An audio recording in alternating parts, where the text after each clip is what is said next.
Introdução, leitura automática e o Espiritismo, a internet e a maior liberdade na divulgação da doutrina espírita. É um fato que muitos presidentes de emissoras de rádio ou televisão impõem sérias restrições à divulgação do espiritismo na empresa que dirigem, apesar da grande audiência dos programas genuinamente espíritas, temem perder o investimento e a audiência de muitos adeptos das religiões e fecham o espaço midiático aos espíritas.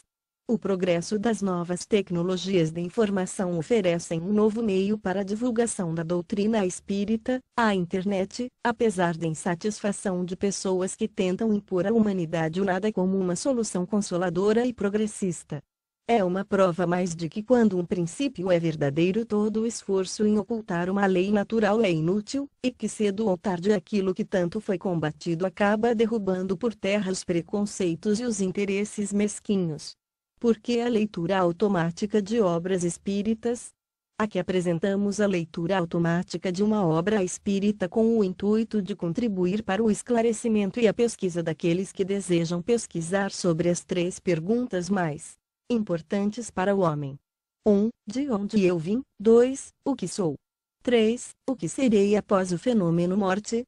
Esta leitura automática tem como intuito também servir de material de pesquisa para aqueles que, espiando e provando, sentem a cada momento a visão no mundo material diminuir, mas através do espiritismo se esclarecerão que o estado atual é passageiro e terá um fim cedo ou mais tarde de acordo com a forma que vivem a vida, que não se acaba. A leitura automática, suas qualidades e deficiências. A leitura automática permite escutar longos textos, contribuindo para a compreensão do conteúdo, uma formatação especial do texto para se adequar às características da informática. Mesmo assim, os programas de computador têm limites que não permitem a pronúncia adequada de certas palavras, além de aportuguesar palavras estrangeiras que permanecem com a pronúncia estrangeira já consagrada no cotidiano do brasileiro.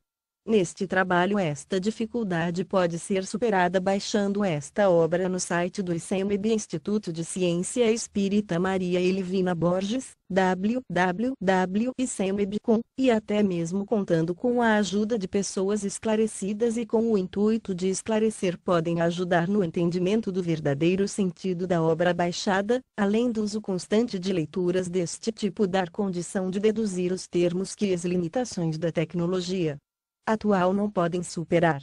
Os membros do ICEMEB desejam a todos um bom aproveitamento da obra que lhes é oferecida. Membros do ICEMEB. Obra transformada em leitura automática, Kardec, Allan. O Céu e o Inferno. Rio de Janeiro, FEB. Tradução de Manuel Justiniano Quintão, 40 edição. Código Penal da Vida Futura. O Espiritismo não vem, pois, com sua autoridade privada, formular um código de fantasia. A sua lei, no que respeita ao futuro da alma, deduzida das observações do fato, pode resumir-se nos seguintes pontos. Primeiro, a alma ou espírito sofre na vida espiritual as consequências de todas as imperfeições que não conseguiu corrigir na vida corporal. O seu estado, feliz ou desgraçado, é inerente ao seu grau de pureza ou impureza. Segundo, a completa felicidade prende-se à perfeição, isto é, à purificação completa do espírito.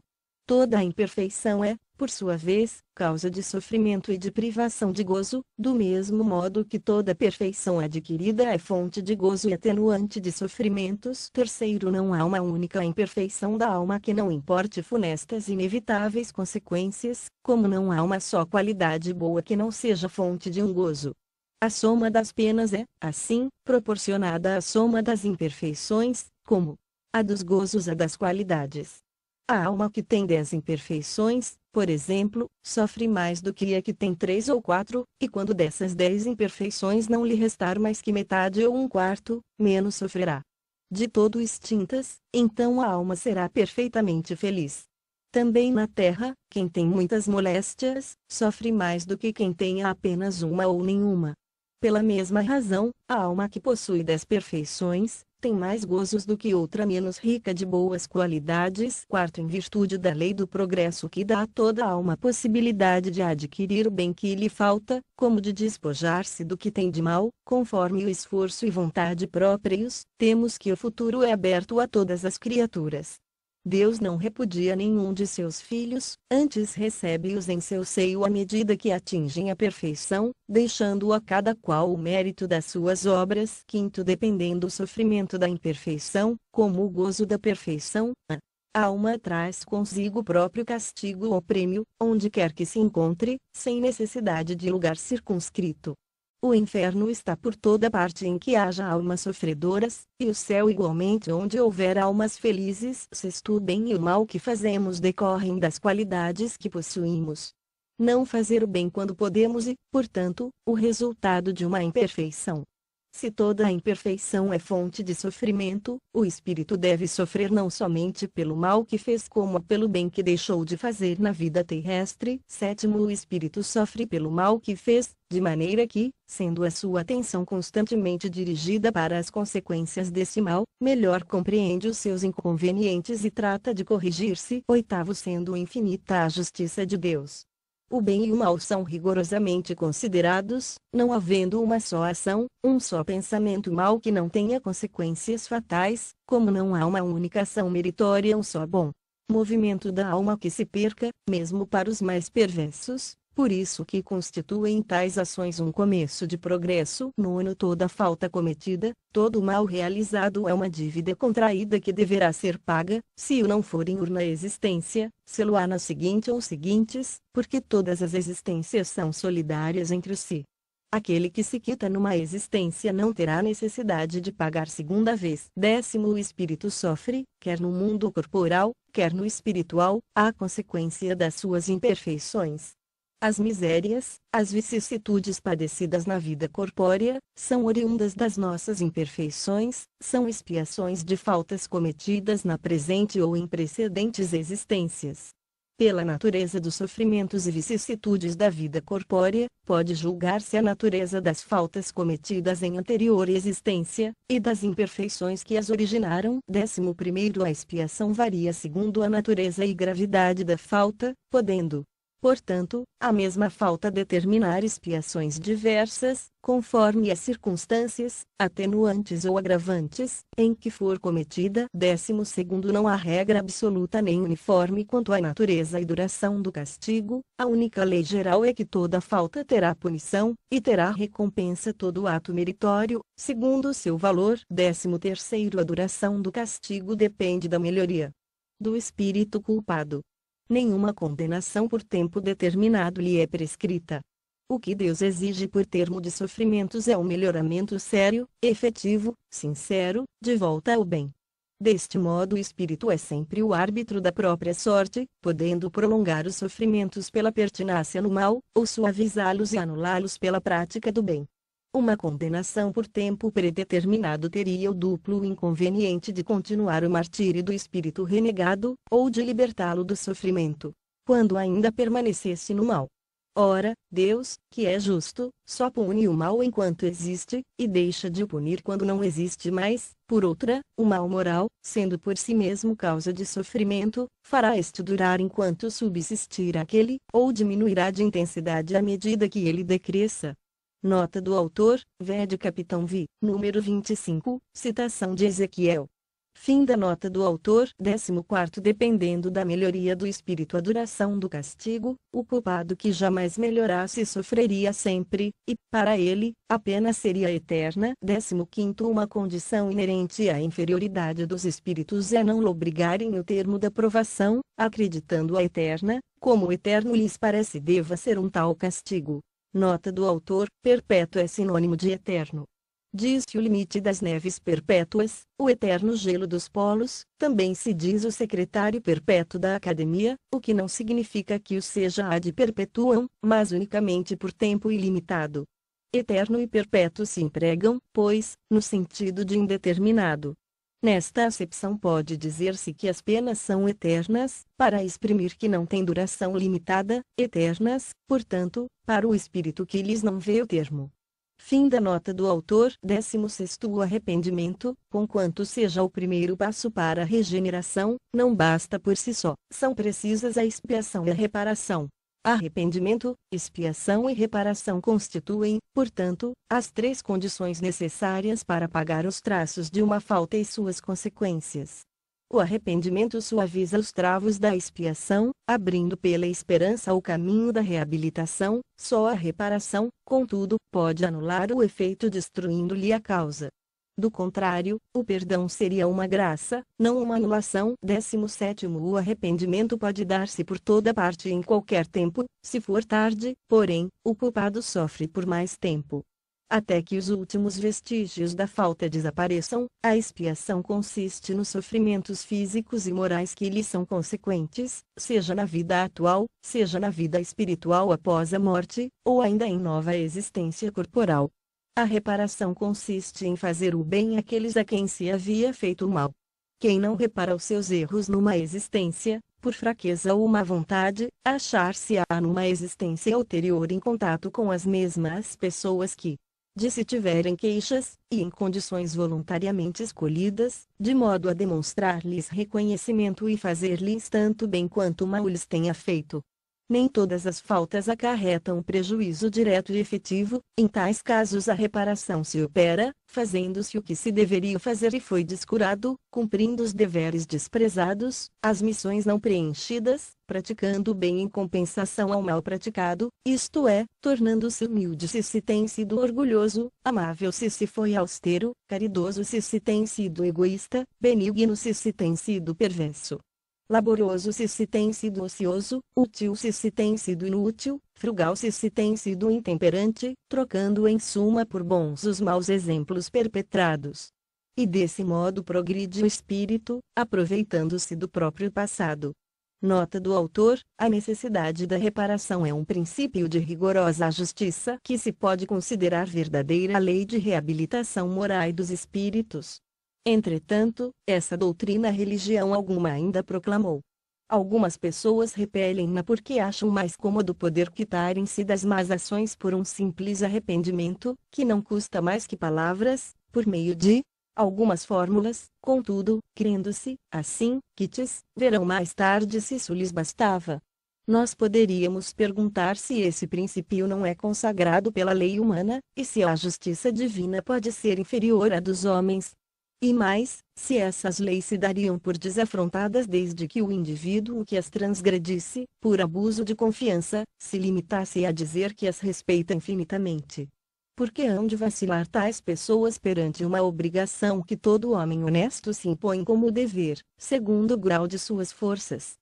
Quando esta perspectiva de reparação for inculcada na crença das massas, será um outro freio aos seus desmandos, e bem mais poderoso que o inferno e respectivas penas eternas, visto como interessa a vida em sua plena atualidade, podendo o homem compreender a procedência das circunstâncias que a tornam penosa, ou a sua verdadeira situação. Fim da nota do autor. 18º Os espíritos imperfeitos são excluídos dos mundos felizes, cuja harmonia perturbariam. Ficam nos mundos inferiores a expiarem as suas faltas pelas tribulações da vida, e purificando-se das suas imperfeições até que mereçam a encarnação em mundos mais elevados, mais adiantados moral e fisicamente.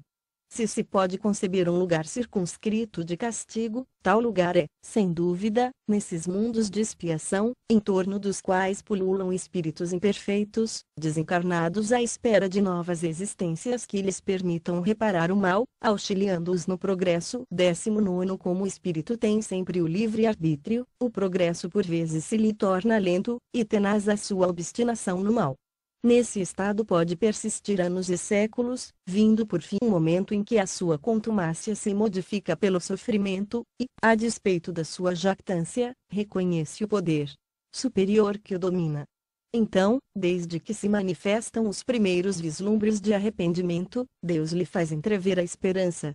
Nem há espírito incapaz de nunca progredir, votado à eterna inferioridade, o que seria negação da lei de progresso, que providencialmente rege todas as criaturas. 20 Quaisquer que sejam a inferioridade e perversidade dos espíritos, Deus jamais os abandona.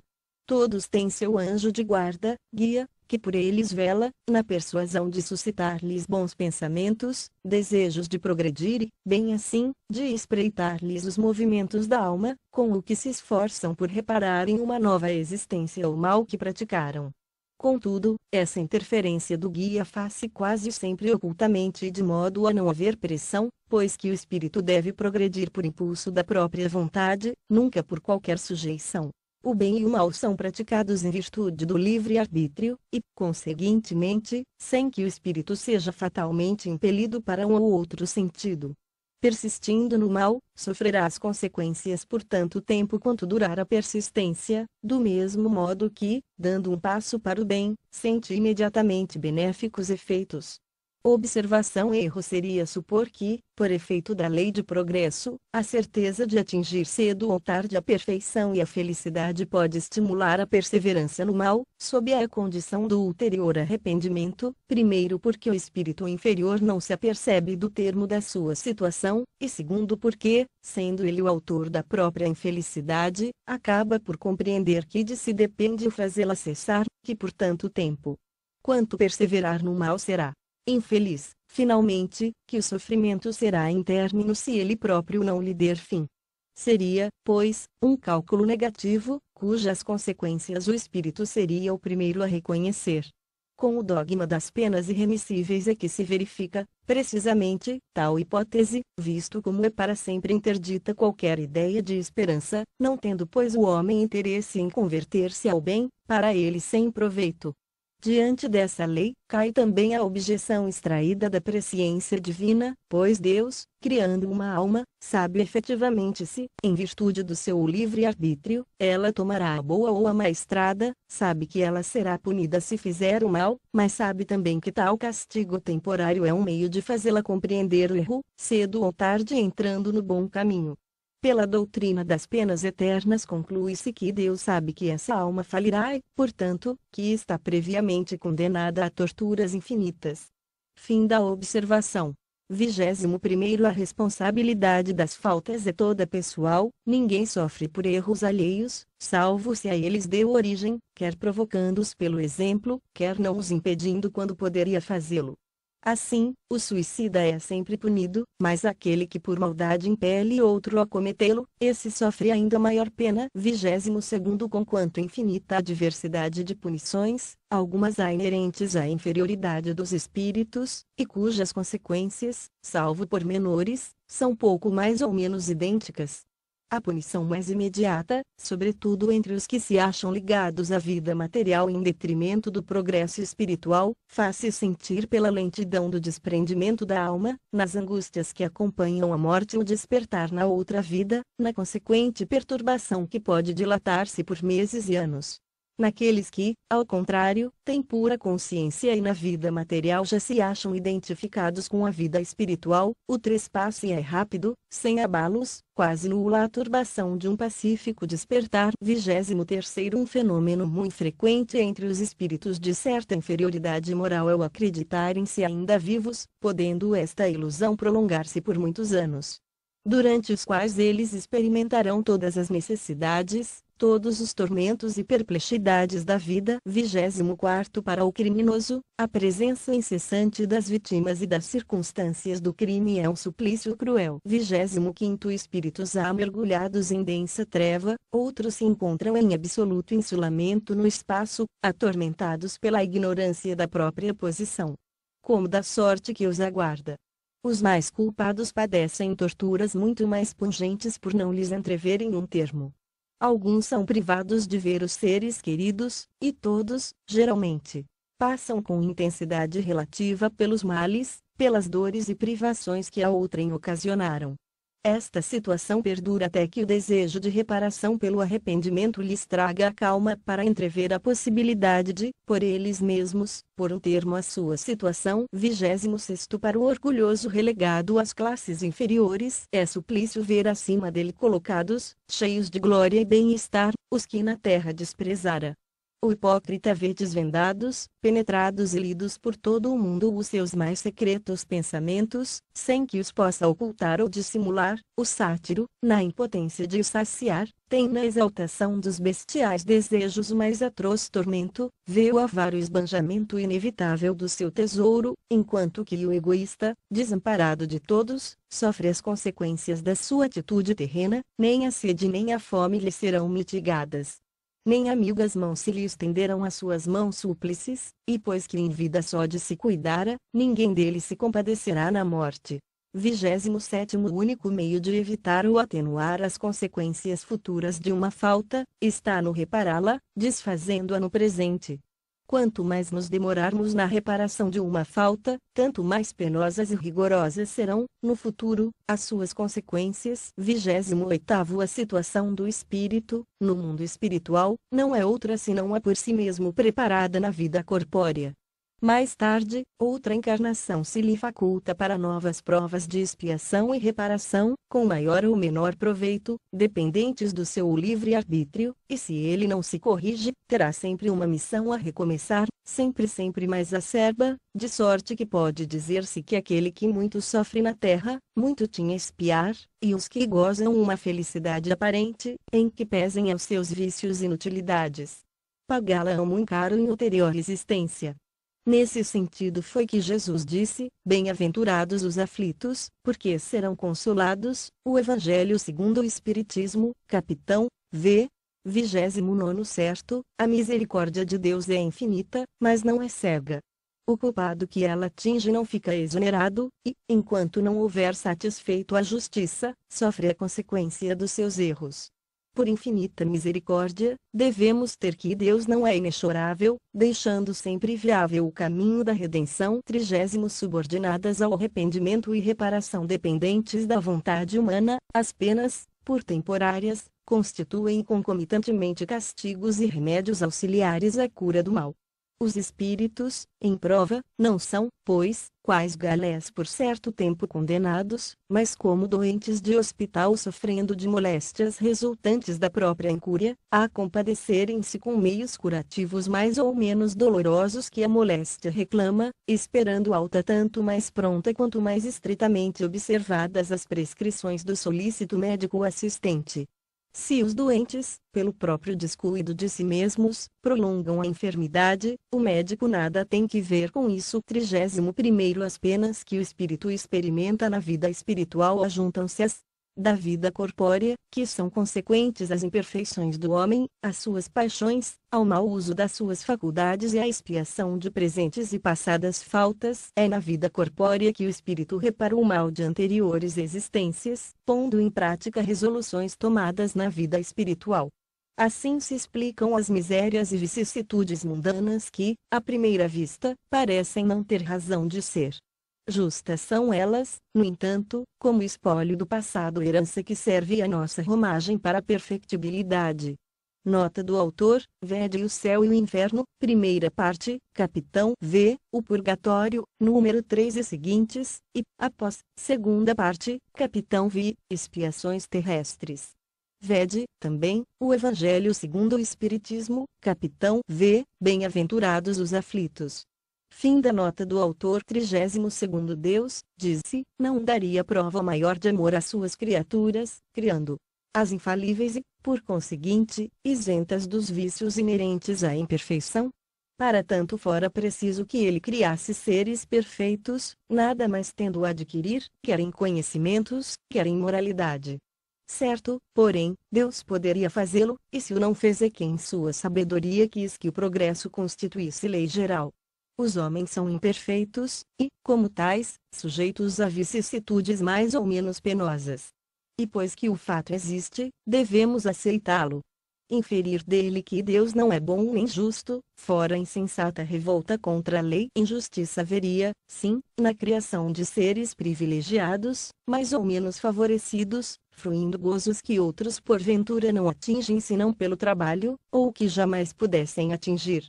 Ao contrário, a justiça divina patenteia-se na igualdade absoluta que preside a criação dos espíritos, todos têm o mesmo ponto de partida e nenhum se distingue em sua formação por melhor aquinhoado, nenhum cuja marcha progressiva se facilite por exceção, os que chegam ao fim, têm passado, como quaisquer outros, pelas fases de inferioridade e respectivas provas. Isto posto, nada mais justo que a liberdade de ação a cada qual concedida. O caminho da felicidade a todos se abre amplo, como a todos as mesmas condições para atingi-la. A lei, gravada em todas as consciências, a todos é ensinada. Deus fez da felicidade o prêmio do trabalho e não do favoritismo, para que cada qual tivesse seu mérito. Todos somos livres no trabalho do próprio progresso, e o que muito e depressa trabalha, mais cedo recebe a recompensa. O romeiro que se desgarra, ou em caminho perde tempo, retarda a marcha e não pode queixar-se senão de si mesmo. O bem como o mal são voluntários e facultativos, livre, o homem não é fatalmente impelido para um nem para outro. 33º Em que pese a diversidade de gêneros e graus de sofrimentos dos espíritos imperfeitos, o Código Penal da vida futura pode resumir-se nestes 3 princípios.